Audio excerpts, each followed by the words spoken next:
The house that won't let you leave if I told you that a house could have a will of its own. Would you believe me? I wouldn't have believed it either until it happened to me.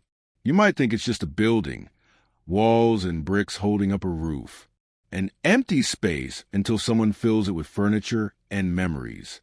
But some places absorb more than just memories. Some places keep something and never let anyone leave. At first, I thought I was imagining things too. Small details seemed out of place, shadows shifting in my peripheral vision, the unsettling feeling that I wasn't alone. Even when I locked every door and window, it was as if the house was breathing around me. But that wasn't the worst part. The worst part was that every time I tried to leave, something made me stay. An urgent phone call at the last second, a key that mysteriously vanished, an overwhelming feeling that something terrible would happen if I stepped over the threshold. And so, night after night, I stayed. And the house seemed like that. I want to tell everything.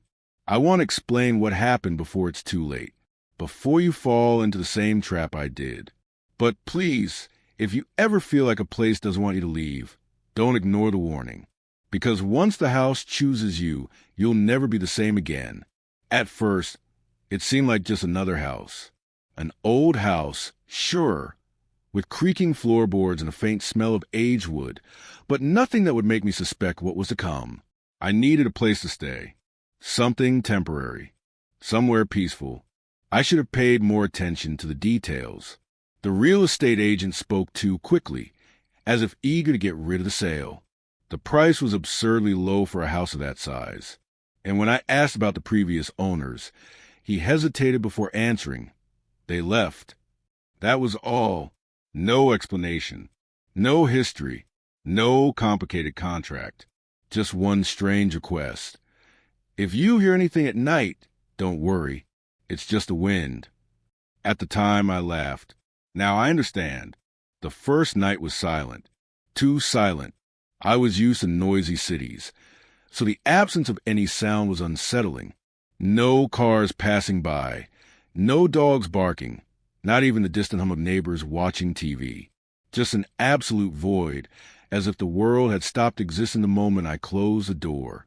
On the second night, the small incidents began. The first was the bedroom door.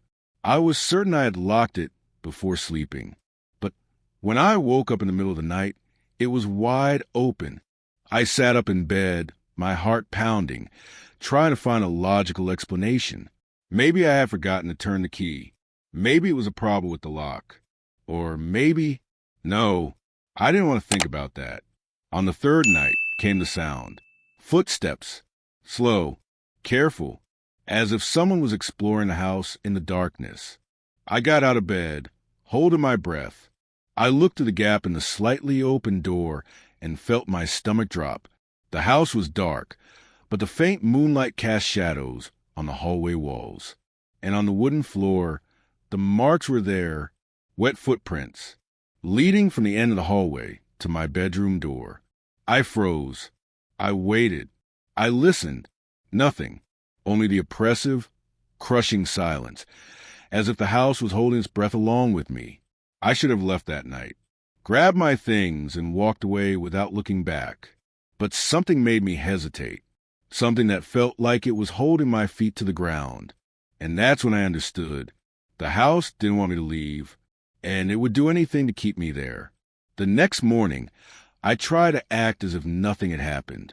I made coffee, sat at the table, and pretended the events of the previous night were just my imagination. Exhaustion, stress, maybe a confusing dream mixed with reality. But I knew it wasn't that. The hallway floor was still damp. The footprints had dried, but the moisture trail remained, forming strange patterns on the wood.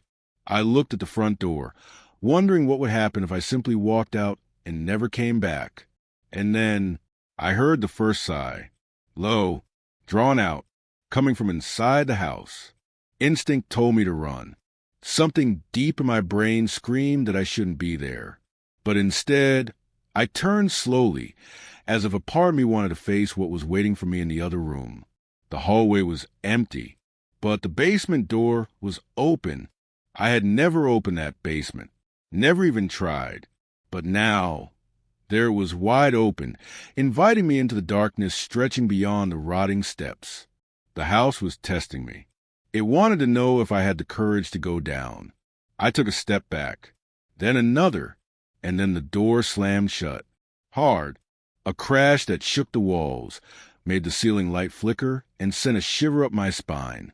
The smell of mold and damp would fill the air, as if something was rising from the basement, spreading its presence through the house. I ran to the front door and twisted the handle. Nothing. It wouldn't move. I checked the locks. All unlocked, but the door simply wouldn't open. Sweat dripped down my back. My chest rose and fell in frantic rhythm. I rushed to the window and yanked at the latch, but the glass wouldn't budge. It was as if the entire house had been sealed from within, as if the walls themselves had decided I couldn't leave. Panic hit fast. I tried every window, every door. I ran from one side to another, trying not to let the terror consume me, until I heard it. Knock, knock, knock. Someone was knocking on the basement door. 3 dry, quick knocks. My body froze. I couldn't breathe. Then came the voice. Low, raspy, as if it had been dragged from inside a nightmare. You shouldn't have stayed. The silence that followed was absolute. No breathing, no sound, just the invisible presence now filling every corner of that house. I knew.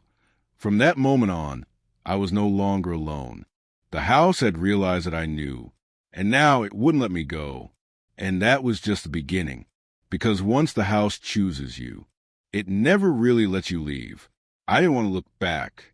Every cell in my body screamed for me to run, but where? I had already tried every door, every window. I knew there was no way out. But that didn't mean I wanted to stand there, frozen at the edge of the hallway, feeling that silence expand around me. A shiver crawled up my neck. The room felt smaller, as if the walls were closing in, folding over me. Then, out of nowhere, the TV turned on by itself. The screen was filled with static, a white noise that filled the room like an electronic whisper. But there was something else. In the middle of the interference, amid the chaos of distorted pixels and sound, there was a silhouette, a dark shape, standing in the center of the screen. It didn't move. It didn't blink. It just watched. My stomach twisted. Every fiber of my being begged me to turn it off. But I was frozen, hypnotized by that presence that had now become part of my home. Then, the static started speaking. At first, they were just fragments of voices, like someone trying to break through an invisible barrier to reach me. But slowly, the words began to take shape. Why did you stay? The question came out mixed with the static, scratching at my ears like a lament. And then, before I could react, the TV shut off on its own. The silence returned. But I was no longer alone. Something had entered the house. I had to get out, no matter how. I rushed to the front door, ignoring the feeling that something was right behind me, watching my every move. I twisted the doorknob, so hard that my skin burned against the metal. Nothing. I slammed my fist against the door. Nothing. That's when I smelled it. Burnt flesh. Thick. Strong. As if something was rotting inside the walls. I swallowed hard and followed the scent, each step heavier than the last.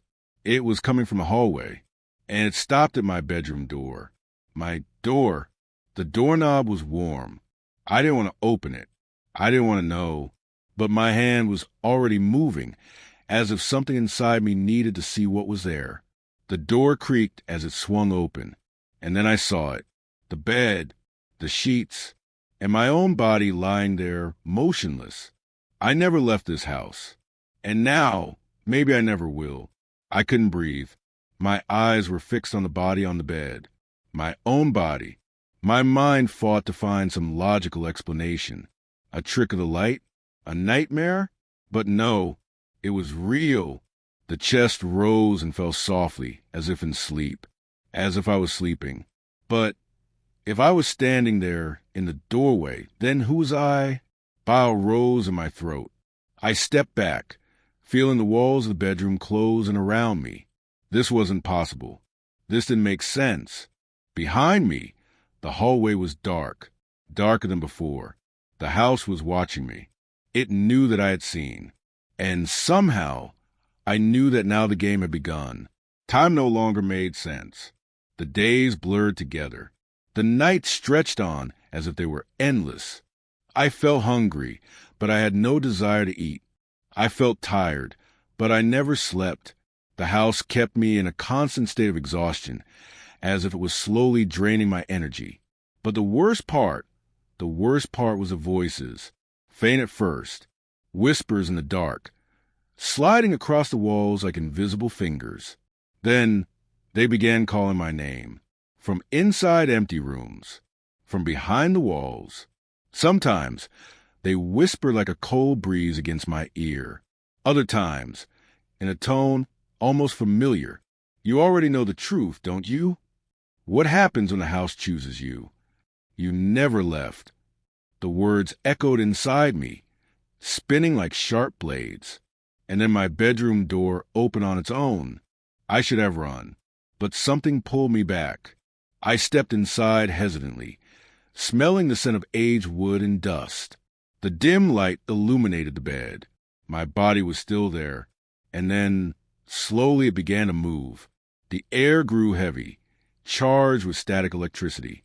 The figure on the bed turned its head very slowly until its eyes met mine. But those weren't my eyes. Black, empty, lifeless. And then it smiled. I didn't scream. I couldn't. My throat was locked, my body paralyzed. But my reflection, the thing lying in bed, sat up. Every movement was wrong, like a puppet being pulled by invisible strings. It looked at me, as if studying every detail of my face. And then it spoke. Now it's your turn to sleep. I couldn't move. The room seemed smaller, the walls folding in on me, forcing me to stare at that thing that now wore my face. But that thing wasn't me. It couldn't be. The skin was off, a shade too pale, slightly gray. The eyes too dark, sunken in shadow, yet somehow alive, watching. It was studying me, like someone adjusting to a new suit, making sure everything fit just right. Then it took its first step. I felt the floor creak beneath my own weight, but I hadn't moved. It walked like me, with my gestures, my breathing, but something was subtly off, like a distorted mirror, an almost perfect copy. It smiled, and then it spoke again. It's time for you to rest. The voice was mine, but it wasn't me. Panic hit me like a wave. My mind screamed to react, run, fight, anything, but my body stayed frozen, as if the house had pulled me into its own rules. And it kept moving. It passed me without haste, as if it already knew what was going to happen. It crossed the threshold, stepped into the dark hallway, and I heard the lock turn. It was leaving the house. It was leaving in my place. I lunged forward, a desperate attempt, feeling my body weigh down, every muscle resisting like it was sinking in tar. My voice came out broken, distorted, a scream muffled by something invisible crushing my throat. No! I ran into the hallway, but it was already at the door. Its hands touched the doorknob effortlessly. The door unlocked for it. Then it turned its head toward me. The smile widened, as if it knew something I didn't. And then it stepped outside. I ran after it, or I tried to, because as soon as I crossed the hallway, an invisible force yanked me back, like cold hands gripping my shoulders, pulling me into the darkness. The door slammed shut in front of my eyes. And then the world went black. I woke up suddenly. The room was dark, but something felt different, smaller, more suffocating. I sat up in bed, my body feeling heavy, as if I had been asleep for too long. My heart pounded in my chest. My eyes drifted to the mirror in the corner of the room. And that's when I understood.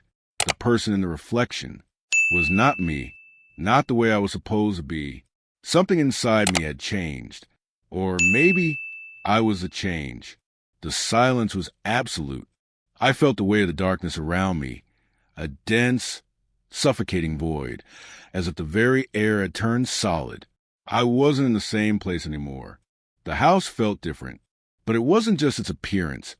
It was a sensation, the texture of the space around me, as if I was inside something living, as if the walls had an invisible pulse.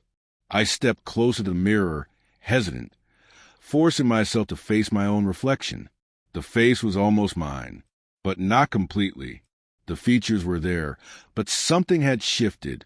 The eyes looked too deep, as if they had absorbed something that shouldn't be there. The skin had a strange glow, pale, like a candle melting slowly. I swallowed hard. What was I now? And, more importantly, where was I exactly? The hallway seemed longer than before. Or maybe I was just slower. Every step echoed as if I was walking through an endless tunnel.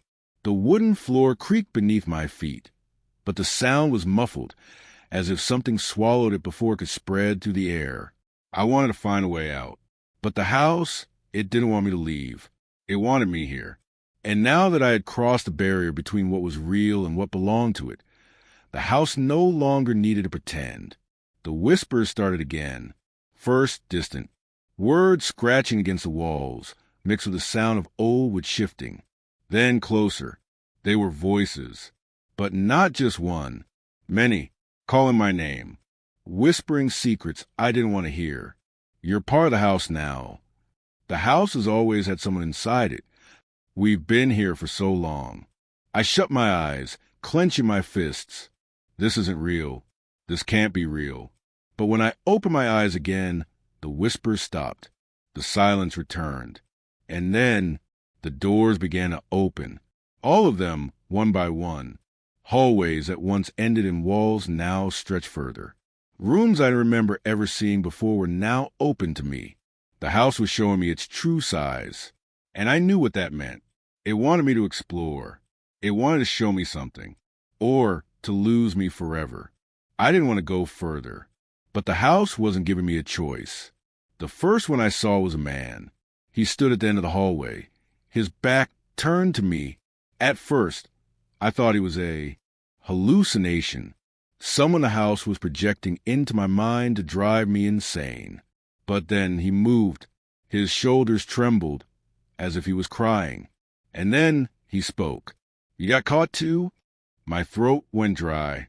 His voice was low, rough, as if he had been there much longer than he should have. I took a hesitant step toward him.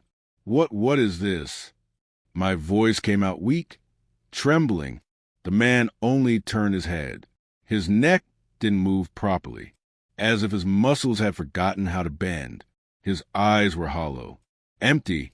The beginning was the worst, when I realized I was trapped.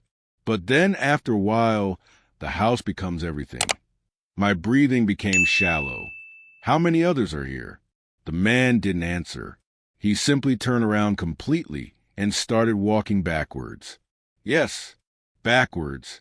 His feet pointed in one direction, but his body moved the other way, like something was pulling the wrong strings on a puppet. And then he vanished into the house, as if it had absorbed him. I wasn't just trapped. I was just another one of them. The house had done this before. And if I didn't find a way to escape, I would become part of it too. My mind spun. What would happen if I started forgetting? Would I move like that man? Would I lose my face? My voice? Or would I be swallowed completely? My chest rose and fell rapidly, sweat dripping down my forehead. I had to fight. I had to find a way out. But the house wasn't going to let me. And now, it knew how to make me forget. The first thing I forgot was small, an insignificant detail. I was running through the hallways, trying to find something. But what? I couldn't remember. Then, suddenly, I stopped in the middle of the corridor. I knew I was running. I knew I needed to leave. But when I tried to recall where I had come from, my mind hit a blank. Panic rose in my chest. I turned around. The corridor behind me no longer made sense. It stretched on forever, with no doors, no landmarks. just an infinite path, dissolving into darkness. The house had erased my way out, and then I understood. It wasn't just trapping me, it was erasing me. The house whispered, "You're forgetting." The voice didn't come from one place. It was everywhere, as if the walls were speaking, as if the wood was breathing, whispering inside my skin. Let go. It's easier. My body grew heavy. My thoughts slowed down. For a moment, everything seemed simpler. Maybe I should give up. Maybe forgetting would be better. What was outside anyway? The world before the house seemed so distant now. But then, a memory cut through the fog. Weak, small, a voice, someone calling me. The sound didn't come from the house. It came from outside, from somewhere beyond it. And I understood. The house didn't want me to remember, because remembering was the only way out. I fought against the fog. My thoughts were slippery, as if my mind was melting inside the house. But that memory, that voice, it was outside the house. I clung to it with everything I had, like someone drowning clings to the last piece of solid ground. The voice was familiar, but whose? My heart pounded. I had to remember. If I forgot, the house would take me completely. The house realized. The walls vibrated around me, groaning as if they were alive. The air turned thick, hot, suffocating. Stop. The whisper came from all around me. Let go. A chill ran down my spine. The house was afraid. It didn't want me to remember, because remembering meant I still had a part of myself outside of it. And if I had something outside the house, maybe I could still escape. I forced myself to remember more. The voice. A woman? A friend? Flashes of memory came in quick bursts, like pieces of a shattered mirror. A laugh. A hand holding mine. A name almost surfacing. Then the house attacked. The doors slammed shut. The hallway shrank. The walls pressed in closer and closer. I had to run. And without hesitation, I opened the final door and stepped into the unknown.